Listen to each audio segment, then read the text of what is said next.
Hi friends, welcome back to my YouTube channel. ಹೇಗಿದ್ರೆ ಎಲ್ಲರೂ ಚೆನ್ನಾಗಿದ್ದೀರಿ ಅಂತ ಭಾವಿಸ್ತೀನಿ. ನಾನು ನಿಮ್ಮ ಪ್ರೀತಿಯ ದೀಪಿಕಾ ಮಾತಾಡ್ತಾ ಇರೋದು. ಸ್ನೇಹಿತರೆ, ಇವತ್ತು ನಾನು ಚಿಂಟು ಮೇಲ್ಗಡೆ ನಮ್ಮ ಮನೆಯವರ ದೊಡ್ಡಪ್ಪನ ಮನೆ ಇದೆ, ನಮ್ಮ ಭಾವನವ್ರ ಮನೆ, ಅಲ್ಲಿಗೆ ಹೋಗ್ತಾ ಇದ್ದೀವಿ. ಯಾಕೆ ಹೋಗ್ತಾ ಇದ್ದೀವಿ ಅಂತ ಹೇಳ್ತೀನಿ ಮುಂದಕ್ಕೆ. ಹಾಗೆಯೇ ವಿಡಿಯೋವನ್ನು ಎಲ್ಲೂ ಸ್ಕಿಪ್ ಮಾಡಬೇಡಿ, ಪೂರ್ತಿಯಾಗಿ ನೋಡಿ. ವಿಡಿಯೋ ಇಷ್ಟ ಆದರೆ ಪ್ಲೀಸ್ ಒಂದು ಲೈಕ್ ಮಾಡಿ, ಶೇರ್ ಮಾಡಿ, ಹಾಗೆಯೇ ಕಮೆಂಟ್ ಮಾಡೋದು ಮರಿಬೇಡಿ ಅಂತ ತಿಳಿಸ್ತಾ, ಅಂದರೆ ಇದು ಈಗ ಜೋರಾಗಿ ಮಳೆ ಬರ್ತಾ ಇದೆಯಲ್ಲ, ಈ ಮಳೆ ಬರೋದಕ್ಕಿಂತ ಮುಂಚೆ ಒಂದು ಜೋರಾಗಿ ಗಾಳಿ ಮಳೆ ಎಲ್ಲ ಬಂದು ಹೋಗಿತ್ತಲ್ಲ, ಅದ್ರ ಮಿಡ್ಲಲ್ಲಿ ಒಂದು 2-3 ದಿನ ಮಳೆ ಬಿಟ್ಟಿತ್ತು, ಬಿಸಿಲು ಬಂದಿತ್ತು, ಆವಾಗ ಮಾಡ್ಕೊಂಡಿರುವಂಥ ವಿಡಿಯೋ ಇದು. ಸೊ ಇವಾಗ ಎಲ್ಲ ಪಟ ಪಟ ಪಟ ಪಟ ಅಂತ ಕೆಲಸ ಸ್ಟಾರ್ಟ್ ಮಾಡಿದ್ದಾರೆ ವಾಪಸ್. ಹಾಗೆ ಇಲ್ಲಿ ನೀವು ನೋಡ್ತಾ ಇರ್ಬೋದು, ನೋಡಿ ಅಲ್ಲಿ ನಮ್ಮ ಅಕ್ಕ ಭಾವ ನೆಕ್ಸ್ಟ್ ರಬ್ಬರ್ ಮರಕ್ಕೆ ಪ್ಲಾಸ್ಟಿಕ್ ಹಾಕೋದಿದೆ ಅಲ್ಲ, ಅದಕ್ಕೋಸ್ಕರ ಇಲ್ಲಿ ಪ್ರಿಪ್ರೇಷನ್ ಮಾಡ್ತಾ ಇದ್ದಾರೆ. ಅಂದರೆ ಬಂದು ಮರ ಎಲ್ಲ ಕೆರ್ಕಿ ರೆಡಿ ಮಾಡಿ ಇಡ್ತಾ ಇದ್ದಾರೆ. ನಾಳೆ ನಾಡಿದ್ರಲ್ಲೆಲ್ಲಾದರೂ ಬಂದರೆ ರಬ್ಬರ್ ಪ್ಲಾಸ್ಟಿಕ್ ಹಾಕಲಿಕ್ಕೆ, ಮಳೆ ಬಿಟ್ಟರೆ ಹಾಕ್ಬೋದಲ್ಲ ಅಂತ ಹೇಳಿ, ಹಾಗೆ ಅದಕ್ಕೋಸ್ಕರ ರೆಡಿ ಮಾಡ್ತಾ ಇದ್ದಾರೆ. ಮತ್ತು ಚಿಂಟುಗೆ ಅಕ್ಕನವರು ಅಣ್ಣನವರು ಎಲ್ಲ ಸ್ಕೂಲಿಗೆ ಹೋಗಿದ್ದಾರೆ. ನಾನು ಮತ್ತು ಚಿಂಟು ಮಾತ್ರ ಮನೆಯಲ್ಲಿರೋದು. ನೀವು ನೋಡ್ತಾ ಇರ್ಬೋದು ಇಲ್ಲಿ ಭಾವ ಮತ್ತು ಅಕ್ಕ ಬೇರೆ ಏನೋ ಕೆಲಸದಲ್ಲಿದ್ದಾರೆ. ಭಾವ ಮರ ಕೆರ್ಕಿ ರೆಡಿ ಮಾಡಿ ಇಡ್ತಾ ಇದ್ದಾರೆ. ಎಲ್ಲಿಯಾದರೂ ಸಡನ್ನಾಗಿ ಎಲ್ಲ ಜನ ಸಿಕ್ಕಿದರೆ ಬೇಗ ಪ್ಲಾಸ್ಟಿಕ್ ಹಾಕೋಣ ಅಂತ ಹೇಳ್ಬಿಟ್ಟು. ಹಾಗೆ ಚಿಂಟು ಫುಲ್ ಜೋಶಿಂದನೇ ಹೋಗ್ತಾ ಇದ್ದಾನೆ ನಡ್ಕೊಂಡು. ಮತ್ತು ಈ ಗಿಡ ನೀವು ನೋಡ್ತಾ ಇರ್ಬೋದು, ಇದರ ಹೆಸರು ಬೆಣ್ಣೆಕರ್ತ ಅಂತ ಹೇಳಿ. ಅಂದರೆ ಕೂದಲಿಗೆ ತುಂಬಾ ಒಳ್ಳೆಯದಂತೆ ಈ ಸೊಪ್ಪು. ಅದನ್ನು ಸೊಪ್ಪು ಮಾತ್ರ ತಗೊಂಡು ಕಿವಿಚ್ಬಿಟ್ಟು ತಲೆಗೆ ಹಾಕ್ಕೊಂಡ್ರೆ ತಲೆ ಕೂದಲು ತುಂಬ ಸಾಫ್ಟ್ ಆಗುತ್ತೆ. ಹಾಗೆಯೇ ಎಣ್ಣೆ ಕಾಯಿಸುವಾಗ ಕೂಡ ಆ ಎಲೆಯನ್ನು ಆ್ಯಡ್ ಮಾಡ್ಬೋದು, ತುಂಬಾ ಒಳ್ಳೆಯದು. ಹಾಗೆ ನಾನು ಕೂಡ ಅದು ನನ್ನ ಒಂದು ಹೇರ್ ಆಯಿಲ್ ರೆಡಿ ಮಾಡಿದ್ದೀನಿ, ಅದನ್ನು ಕೂಡ ಹಾಕಿದ್ದೀನಿ ನಾನು. ಹಾಗೆ ಮತ್ತು ಇಲ್ಲಿ ನೀವು ನೋಡ್ತಾ ಇರ್ಬೋದು, ಇದು ಮೋಹನ್ ಭಾವನವರ ತೆಟ್ಟು. ಅಂದರೆ ನೆಕ್ಸ್ಟ್ ಅವರು ಇಲ್ಲಿ ಮನೆ ಕಟ್ಟೋದು. ನೋಡಿ ಇಲ್ಲಿ ದಾರಿಯನ್ನು ಡಿವೈಡ್ ಆಗಿದೆ, ಒಂದು ದಾರಿ ಅವರಿಗೆ ಹೋಗಿದೆ, ಒಂದು ದಾರಿ ಇನ್ನು ಮನೆಗೆ ಹೋಗುವಂಥದ್ದು. ಹಾಗೆ ಇಲ್ಲಿ ಕೂಡ ಹತ್ತಿಕೊಂಡು ಹೋಗಬೇಕು. ಸ್ವಲ್ಪ ಜನಗೆಲ್ಲ ನಡ್ಕೊಂಡು ಬಂದ ಅವನು ನಡೆಸ್ಬೇಕಲ್ಲ ಹಾಗೆ. ಮತ್ತು ಇದನ್ನು ನೀವು ನೋಡ್ತಾ ಇರ್ಬೋದು, ಕಲ್ಲು ಬಾಳೆ ಅಂತ ಹೇಳ್ತಾರೆ. ಸಾಮಾನ್ಯವಾಗಿ ಎಲ್ರಿಗೂ ಗೊತ್ತಿರ್ಬೋದು, ಹಳ್ಳಿ ಜನರಿಗಂತೂ ಖಂಡಿತವಾಗ್ಲೂ ಗೊತ್ತಿರುತ್ತೆ. ಇಲ್ಲಿ ತುಂಬಾ ಆಗಿಬಿಟ್ಟಿದೆ. ಅಂದರೆ ಇಲ್ಲಿ ಫುಲ್ ಕಾಡೆಲ್ಲ ಹೆರಿದು ದಾರಿ ಎಲ್ಲ ಮಾಡಿದಾರಲ್ಲ, ಹಾಗಾಗಿ ಇಲ್ಲಿ ಫುಲ್ ಅದಕ್ಕೆ ಸೊಂಪಾಗಿ ಬೆಳಿಲಿಕ್ಕೆ ಜಾಗ ಸಿಕ್ಕಿದೆ. ಹಾಗಾಗಿ ತುಂಬ ಚೆನ್ನಾಗಿ ಆಗಿದೆ. ಮತ್ತು ಇಲ್ಲಿ ಲಾಸ್ಟ್ ಟೈಮು ಇಲ್ಲಿ ಆದಾಗೆಲ್ಲ ಆನೆ ಬಂದು ಎಲ್ಲ ಹಾಳು ಮಾಡಿ ಹೋಗಿತ್ತು. ಮತ್ತು ಇಲ್ಲಿ ನೀವು ನೋಡ್ತಾ ಇರ್ಬೋದು, ಇವಾಗ ಲೆಫ್ಟ್ ಸೈಡಲ್ಲಿ ಕಾಣ್ತಾ ಇದೆಯಲ್ಲ, ಅದು ಅಲ್ಲಿಂದ ಸ್ಟ್ರೈಟಾಗಿ ನೋಡಿ, ಈ ರೋಡಲ್ಲಿ ನಮ್ಮದು ಹಳೆ ರೋಡ್ ಇದ್ದಿದ್ದು ಮನೆಗೆ ಹೋಗುವಂಥದ್ದು. ಬಟ್ ಅದರಲ್ಲಿ ಹೋಗ್ಲಿಕ್ಕೆ ಸಾಧ್ಯನೇ ಇಲ್ಲ, ಅಷ್ಟೊಂದು ಕಲ್ಲುಗಳಿದ್ದಾವೆ, ಫುಲ್ ಡೀಪ್ ಡೌನ್ ಇರೋದು. ಮತ್ತು ಇದು ಹಾಗೆಯೇ ಡೀಪ್ ಡೌನೇ ಸಿಗುತ್ತೆ. ಬಟ್ ಆದರೂ ಕೂಡ ಸ್ವಲ್ಪ ಇವಾಗ ಚೆನ್ನಾಗಿದೆ ಹೋಗಲಿಕ್ಕೆಲ್ಲ. ಅವರು ಭಾವನವರೆಲ್ಲ ಬರ್ತಾರೆ ಬೈಕೆಲ್ಲ ತಗೊಂಡು. ಹಾಗೆ ಇಲ್ಲಿ ನಾನು ಮತ್ತೆ ಹೋಗ್ತಾ ಇದ್ದೀನಿ, ಚಿಂಟುನ ಏನೆಲ್ಲ ಪುಸ್ಲಾಯಿಸಿ ನಡೆಸ್ಕೊಂಡು ಅಂತ ಹೋಗ್ತಾ ಇದ್ದೀನಿ ಭಾವನ ಮನೆಗೆ. ಮತ್ತು ಇಲ್ಲಿ ನೀವು ನೋಡ್ತಾ ಇರ್ಬೋದು, ಇದೊಂದು ಗಿಡ ಇದೆ ಅಲ್ಲ, ಇದು ಬರೀ ಹಾಳು ಗಿಡ ಆಯಿತಾ. ಇದು ಒಂದಾದರೆ ಸಾಕು, ಇಡೀ ಹಬ್ಬಿಕೊಂಡು ಬಿಡುತ್ತೆ, ಅದು ಆಗಲಿಕ್ಕೆ ಬಿಡಬಾರ್ದು. ಹಾಗೆ ನಮ್ಮ ಅತ್ತೆ ಯಾವಾಗಲೂ ಹೇಳ್ತಾಯಿದ್ರು, ಅದನ್ನು ನೋಡಿದಾಗೆಲ್ಲ ಕಿತ್ತು ಬಿಸಾಡಿಬಿಡಿ, ಒಲೆಗೆ ಹಾಕಿಬಿಡಿ ಅಂತ. ಹಾಗೆ ಇಲ್ಲೊಂದು ಜಾಗ ಲೆವೆಲ್ ಮಾಡಿದ್ದು ನೀವು ನೋಡ್ತಿರ್ಬೋದು. ಅದು ಇವಾಗ ನಾನು ಹೋಗ್ತೀನಲ್ಲ ಭಾವ ಅವರ ಮನೆ, ನೆಕ್ಸ್ಟ್ ಮೇಲೆ ಒಬ್ಬರು ಮನೆ ಇದೆ, ಆಮೇಲೆ ಕೆಳಗೊಬ್ಬರು ಮನೆ ಕಟ್ಟೋದು. ಹಾಗೆ ಅಲ್ಲಿ ಜಾಗ ಲೆವೆಲ್ ಮಾಡಿ ಇಟ್ಟಿದ್ದಾರೆ. ಹಾಗೆ ನಾವಿವಾಗ ಅವ್ರ ಮನೆಗೆ ಹೋಗ್ತಾ ಇದ್ದೀವಿ ನೋಡಿ. ಮತ್ತು ನಾನು ಆವಾಗಲೇ ಹೇಳಿದೆ ಅಲ್ಲ, ನಮ್ಮ ಮೇಲೆ ಭಾವನವ್ರ ಮನೆಗೆ ಹೋಗಬೇಕು ಅಂತ ಹೇಳಿ. ನೋಡಿ ಇದಕ್ಕೇ, ಇದು ಅಡಿಕೆ ಮರಕ್ಕೆ ಬಿಡುವಂತಹ ಮದ್ದು. ಅದನ್ನು ನಮ್ಮ ರವಿ ಭಾವ ತೊಗೊಂಡು ಏನು ಮಾಡಿದ್ದಾರೆ, ಹರಿಭಾವ ಜೀಪ್ ತೊಗೊಂಡು ಹೋಗ್ತಾರಲ್ಲ ಸುಳ್ಳೆಕ್ಕೆ, ಅವರ ಜೀಪಲ್ಲಿ ಹಾಕಿಬಿಟ್ಟಿದ್ದಾರೆ. ಹಾಗೆ ಇಲ್ಲಿ ಇವ್ರ ಮನೆಯಲ್ಲಿ ತಂದಿಟ್ಟಿದ್ದಾರೆ. ನಾನು ಅದನ್ನು ತೊಗೊಂಡು ಹೋಗ್ಲಿಕ್ಕೆ ಅಂತಲೇ ಬಂದಿದ್ದು ಚಿಂಟುನ ಕರ್ಕೊಂಡು. ಮತ್ತು ಇಲ್ಲಿ ಬರುವಷ್ಟೊತ್ತಿಗೆ ಇವ್ರ ಮನೆಯಲ್ಲಿ ಸಂಘದ ಕೆಲಸ ನಡೀತಾ ಇತ್ತು. ಸಂಘದಂದರೆ ಧರ್ಮಸ್ಥಳ ಸಂಘದಿಂದ ಅವರು ಟೀಮು ಫುಲ್ ಒಬ್ಬೊಬ್ಬರ ಒಂದೊಂದು ವಾರ ಒಬ್ಬೊಬ್ಬರ ಮನೆಯಲ್ಲಿ ಕೆಲಸ ನಡೆಯುತ್ತೆ. ಹಾಗೆ ಈ ವಾರದಲ್ಲಿ ಇವರ ಮನೆಯಲ್ಲಿ ನಡೆಸ್ತಾ ಇದ್ದಾರೆ ಕೆಲಸ. ಬಂದು ಹಟ್ಟಿಯಿಂದ ಗೊಬ್ಬರವನ್ನು ಎಳೆದು ತೋಟಕ್ಕೆ ಹಾಕುವಂಥದ್ದು. ಹಾಗೆ ಭಾವ ಇಲ್ಲಿ ಗೊಬ್ಬರ ಎಲ್ಲ ಎಳೆದು ಹೊರಗಡೆ ಹಾಕ್ತಾ ಇದ್ದಾರೆ.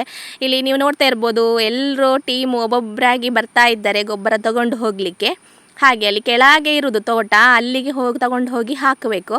ಹಾಗೆ ಇವರು ಅಕ್ಕ ಅವರು ಸಂಘದವರಲ್ಲ, ಬಟ್ ಅವರು ಮನೆಯವರಲ್ಲ, ಹಾಗೆ ಸೇರ್ಕೊಂಡಿದ್ದಾರೆ. ಅಂದರೆ ಕೈ ಜೋಡಿಸಿದ್ರೆ ಕೆಲಸ ಬೇಗ ಬೇಗ ಆಗುತ್ತಲ್ಲ ಅಂತ. ಹಾಗೆ ಹಟ್ಟಿಯಿಂದ ಗೊಬ್ಬರ ತೆಗಿಬೇಕಲ್ಲ, ಹಾಗೆ ಹಸುವನ್ನು ಇಲ್ಲಿ ಹೊರಗಡೆ ಕಟ್ಟಿ ಹಾಕಿದ್ದಾರೆ. ಮಳೆ ಬೇರೆ ಇಲ್ಲಲ್ಲ, ಹಾಗಾಗಿ ಒಳ್ಳೆಯದಾಯಿತು. ಇಲ್ಲಾಂದರೆ ಪಾಪ ಹಸುಗೆ ಕಷ್ಟ ಆಗ್ಬೋದು ಸ್ವಲ್ಪ.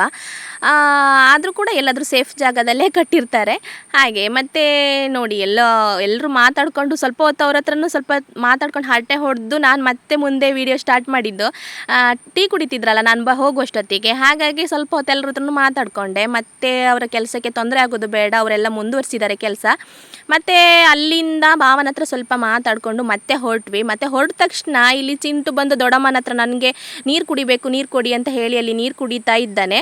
ಹಾಗೆ ಅಲ್ಲಿ ಒಂದು ಸ್ವಲ್ಪ ಹೊತ್ತು ನಿಂತ್ವಿ. ಅವನು ಬರ್ತಾ ಇರಲಿಲ್ಲ, ದೊಡ್ಡಮ್ಮನ ಜೊತೆನೇ ಇರ್ತೀನಿ ಅಂತ ಹೇಳಿ ಸ್ವಲ್ಪ ಕಿರಿಕಿರಿ ಮಾಡ್ದ. ಹೇಗೋ ಏನೋ ಎಲ್ಲ ಎಂತೆಲ್ಲ ಹೇಳಿ ಅಂತೂ ಕರ್ಕೊಂಡು ಬಂದೆ ಮನೆಗೆ. ಮತ್ತು ಇಲ್ಲಿ ನೋಡಿ, ಅವನು ಚಪ್ಪಲನ್ನು ಒಂದೇ ಸಲಕ್ಕೆ ಮೇಲೆ ಹಾಕ್ತಾನಂತೆ ಚಿಂಟೆ ಮೇಲೆ. ಹಾಗೆ ಟ್ರೈ ಮಾಡ್ತಾ ಇದ್ದಾನೆ, ಬಟ್ ಆಗ್ತಾ ಇಲ್ಲ.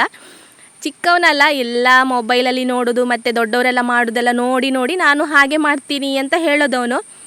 ಅಂದರೆ ಆಗೋದಿಲ್ಲ, ಚಿಕ್ಕವನು. ಹಾಗಾಗಿ ಅಂದರೆ ಒಂದು ಜೋಶ್, ಏನೋ ಮಾಡ್ತಾನಲ್ಲ ಮಾಡಲಿ ಅಂತೇಳಿ. ಹೌದಾ ಇಷ್ಟು ಚೆನ್ನಾಗಿ ಹಾಕ್ದ ನೀನು ಅಂತೇಳಿ ನಾನು ವೀಡಿಯೋ ಮಾಡ್ಕೊಳ್ತಾ ಇದ್ದೆ. ಅವನಿಗೆ ತುಂಬ ಖುಷಿಯಾಯಿತು ನಾನು ಹಾಗೆ ವೀಡಿಯೋ ಮಾಡ್ಕೊಳ್ತಿರ್ಬೇಕಾದ್ರೆ. ಆದಮೇಲೆ ಏನೋ ಹೇಳ್ಕೊಂಡು ಹೋದ ಸೀದಾ.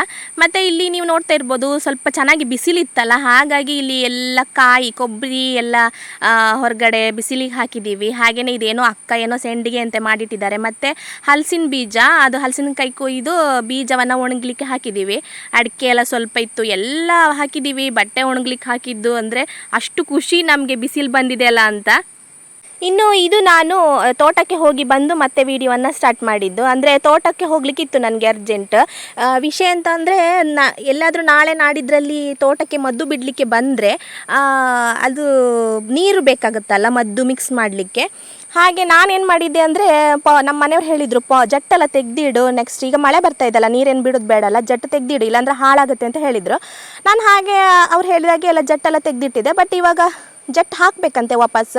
ಹಾಕಿಲ್ಲ ಅಂದರೆ ಅದು ನೀರು ಬಿಡುವ ಫೋರ್ಸಿಗೆ ಎಲ್ಲ ಪೈಪೆಲ್ಲ ಒಡೆದೋಗ್ಬೋದು ಅಂತ ಬಾವ ಹೇಳಿದರು. ಹಾಗೆ ನಾನು ಅದನ್ನೆಲ್ಲ ವಾಪಸ್ ಹಾಕಿ ಬರಲಿಕ್ಕೆ ಅಂತ ಹೇಳಿ ಹೋಗಿ ಎಲ್ಲ ಹಾಕಿಟ್ಟು ಬಂದೆ. ಮತ್ತು ಬಿಸಿಲು ತುಂಬಾ ಚೆನ್ನಾಗಿತ್ತು, ಆರಾಮಾಗಿ ಬಟ್ಟೆ ಎಲ್ಲ ಒಣಗ್ತಾ ಇದೆ. ಮತ್ತು ಇನ್ನೂ ಮಧ್ಯಾಹ್ನ ಆಯಿತು. ನಾನು ಇನ್ನು ಚಿಂಟುಗೆ ಊಟ ಕೊಟ್ಟು ಅವನನ್ನು ಮಲಗಿಸಿ ಮತ್ತೆ ವ್ಲಾಗನ್ನು ಕಂಟಿನ್ಯೂ ಮಾಡ್ತೀನಿ. ಇನ್ನು ಇದು ಸಂಜೆಯಿಂದ ಮತ್ತೆ ವ್ಲಾಗ್ ನಾನು ಸ್ಟಾರ್ಟ್ ಮಾಡಿದೆ. ಸ್ಕೂಲಿಂದ ಎಲ್ಲರೂ ಬಂದಿದ್ದಾರೆ. ನಾಳೆ ಮದ್ದು ಬಿಡಲಿಕ್ಕೆ ಬರ್ತಾರೆ ಅಂತ ಹೇಳಿ ಬಾವ ಹೇಳಿದರು.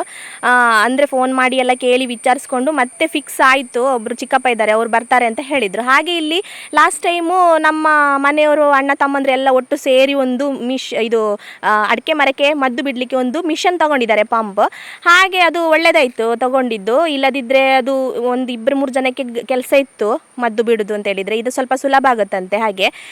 ಹಾಗಾಗಿ ಅದನ್ನು ಎಲ್ಲ ರೆಡಿ ಮಾಡಿ ಇಡ್ತಾ ಇದ್ದಾರೆ ನಮ್ಮ ಭಾವ. ಅಂದರೆ ಸರಿ ಇದೆಯೋ ಇಲ್ವೋ ಅಂತ ಚೆಕ್ ಮಾಡಬೇಕು. ಮತ್ತು ಅದು ಪೈಪೆಲ್ಲ ಸಪ್ರೇಟ್ ಆಗಿತ್ತು, ಅದನ್ನೆಲ್ಲ ಫಿಕ್ಸ್ ಮಾಡಿ ಇಡ್ತಾ ಇದ್ದಾರೆ. ಹಾಗೆ ಮಕ್ಕಳು ಕೂಡ ಸೇರ್ಕೊಂಡಿದ್ದಾರೆ ಅವ್ರ ಜೊತೆನೆ. ಮತ್ತು ಒಳಗಡೆ ಬಂದು ನೋಡಿದ ತಕ್ಷಣ ಅಕ್ಕ ಪೈನಾಪಲ್ ಇದೆ ಅಲ್ಲ, ಅದರದ್ದು ಒಂದು ಗಸಿ ಥರ ಮಾಡಿಟ್ಟಿದ್ರು. ತುಂಬ ಖುಷಿ ಆಯಿತು ನೋಡಬೇಕಾದ್ರೆ. ಹಾಗೆಯೇ ಒಳ್ಳೆ ಊಟ ಮಾಡ್ಬೋದು ಇವತ್ತು ಅಂತ ಅಂದ್ಕೊಂಡೆ. ಇನ್ನೂ ಬಿಸಿಲಿತ್ತಲ್ಲ, ಆರಾಮಾಗಿ ಮಕ್ಕಳು ಎಲ್ಲ ಅಂಗಳದಲ್ಲಿ ಆಟ ಆಡ್ತಾ ಇದ್ದಾರೆ. ಹಾಗೆ ಅಕ್ಕಂದ್ರು ನೋಡ್ಬೋದು ನೀವು, ತಮ್ಮನಿಗೆ ಸೈಕಲ್ ಕಲಿಸೋದಂತೆ. ಹಾಗೆ ಅವರ ಆಟ ಮುಂದುವರಿಯುತ್ತೆ, ಹೊಡೆದಾಡ್ಕೊಳ್ಳೋದು, ಮತ್ತು ಅಳೋದು, ಮತ್ತೆ ಸಮಾಧಾನ ಆಗೋದು, ಒಬ್ಬರೊಬ್ಬರು ಕರ್ಕೊಳ್ಳೋದು, ಮತ್ತು ಒಮ್ಮೆ ಬೇಡ ಅಂತ ಹೇಳೋದು, ಹೀಗೆ ಅವರ ಆಟ. ಮತ್ತು ಯಾನು ಹತ್ರ ಇಲ್ಲಿ ಮಾತಾಡ್ಸಿದ್ರೆ ಅವಳು ಮಾತಾಡಲಿಲ್ಲ, ಸೀದಾ ಹೋದ್ಲು. ಸೊ ಮಕ್ಕಳ ಆಟ ಹೀಗೆ ಮುಂದುವರಿಲಿ. ನಾನು ಇವತ್ತಿನ ಈ ವಿಡಿಯೋವನ್ನು ಇಲ್ಲಿಗೆ ಎಂಡ್ ಮಾಡ್ತಾ ಇದ್ದೀನಿ. ಸೊ ಮುಂದೆ ಒಂದು ವಿಡಿಯೋದೊಂದಿಗೆ ಮತ್ತೆ ಸಿಗ್ತೀನಿ. ಅಲ್ಲಿವರೆಗೂ ಎಲ್ರಿಗೂ take care, bye, thank you for watching.